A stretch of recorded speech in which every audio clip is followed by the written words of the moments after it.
अस्सलाम वालेकुम दोस्तों, आपका स्वागत है हमारे चैनल समा इंडिया न्यूज़ में। आज हम बात कर रहे हैं उत्तर प्रदेश की, जहां का सियासी पारा चढ़ा हुआ है। इसी क्रम में आज समाजवादी पार्टी के अध्यक्ष अखिलेश यादव जौनपुर में थे। आपको मालूम है कि प्रधानमंत्री अभी काशी में ठहरे हुए हैं, तो अखिलेश यादव जौनपुर में थे। जिस तरह से प्रधानमंत्री ने विपक्ष पर निशाना साधा है, तो विपक्ष भी चुप रहने वाला नहीं है। तो इसी क्रम में अखिलेश यादव ने आज जौनपुर में बीजेपी पर जमकर निशाना साधा और महंगाई के मुद्दे पर, किसानों के मुद्दे पर और विकास के मुद्दे पर सरकार को घेरा। उन्होंने मुख्यमंत्री योगी आदित्यनाथ को याद दिलाया कि जो शिलान्यास कर रहे हैं वो हमारे किए हुए काम हैं, हमने शुरू किए और वो उनका फीता काट रहे हैं। और उनमें उन्होंने ये भी दावा करते हैं कि इनमें भ्रष्टाचार भी हुआ है। तो आज हम आपको ले चलते हैं जौनपुर, जहां अखिलेश यादव ने आज मौजूद रहकर प्रेस कॉन्फ्रेंस की और वहां रथ यात्रा निकाली। तो कैसा रथ यात्रा में रिस्पांस रहा, किस तरह की भीड़ आई, उन्होंने क्या कुछ कहा, चलिए आपको सुनाते हैं।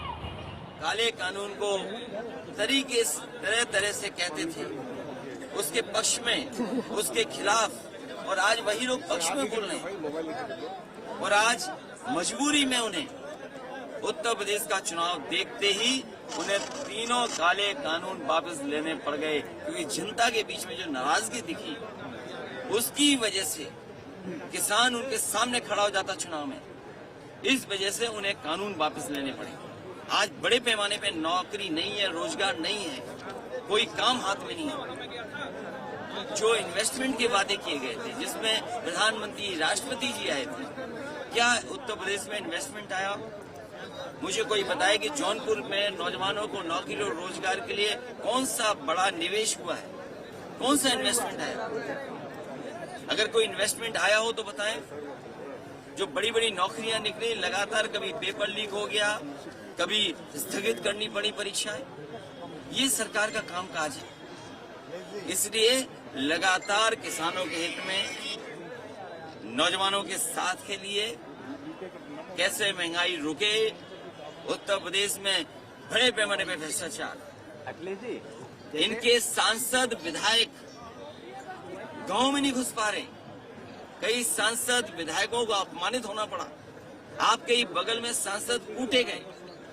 तो ये तमाम चीजें जब जनप्रतिनिधियों के साथ हो रही है और जनप्रतिनिधि जनता के सामने जवाब नहीं दे पा रहे हैं, आखिरकार सरकार ने किया क्या 4.5 साल में? ये डबल इंजन की सरकार पूरी तरीके से फेल हो गई है। ये डबल इंजन एक दूसरे को टक्कर मार रहे हैं। इसलिए इसको बदलने के लिए और कानून व्यवस्था के लिए जौनपुर से बेहतर कौन जानेगा। मुझे याद है वो समय जिस समय एक बच्चा सेल्फी लेकर के गया था, उसके पिताजी को गिरफ्तार किया और मार मार करके उसकी जान ले ली गई। आपको याद होगा, समाजवादी लोग उसके घर परिवार में गए, हमारे एमएलसी जो पूर्व में रहे वो गए, डेलीगेशन गया और परिणाम हुआ उन पुलिस के खिलाफ कार्रवाई हुई। कृष्ण के मामले में याद होगा क्या हत्या हुई, पुलिस को जेल जाना पड़ा, कस्टोडियल डेथ हो रही है, नेशनल ह्यूमन राइट कमीशन से नोटिस मिल रहे हैं।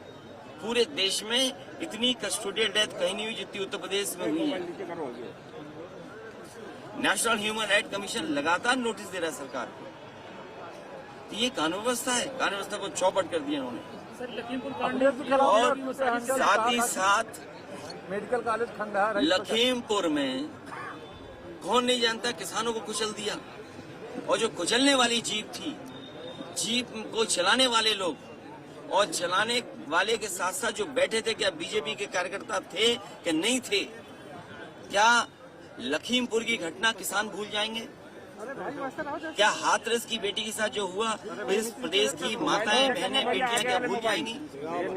क्या आगरा की घटना को भूला जा सकता है? कासगंज की घटना को कौन भूल सकता है? झांसी में जो नौजवान था उसकी पुलिस ने हत्या कर दी, कौन भूल सकता है? आपके जिले में तो लगातार जेल जारी है, पुलिस के ऊपर इनाम घोषित हुआ। आपके गोरखपुर, जहां मुख्यमंत्री जी का खुद है जिला, बताइए व्यापारी को मारते मारते नहीं मार दिया क्या?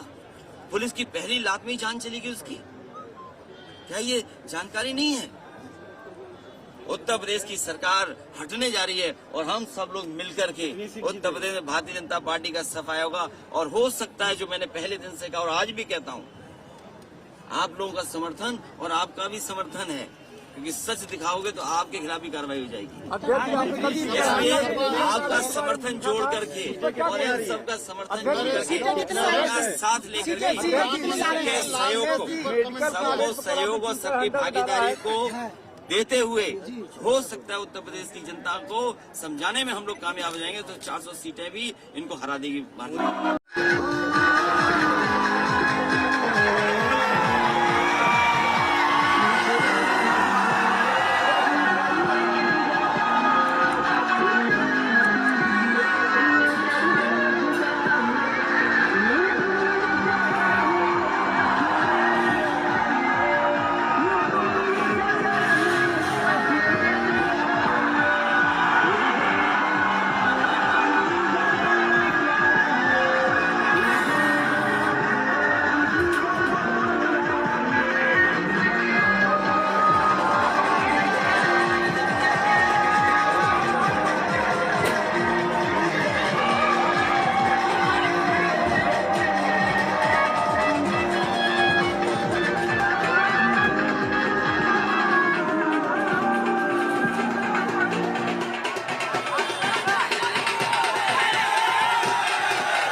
कैमरा सामने हाथ लगा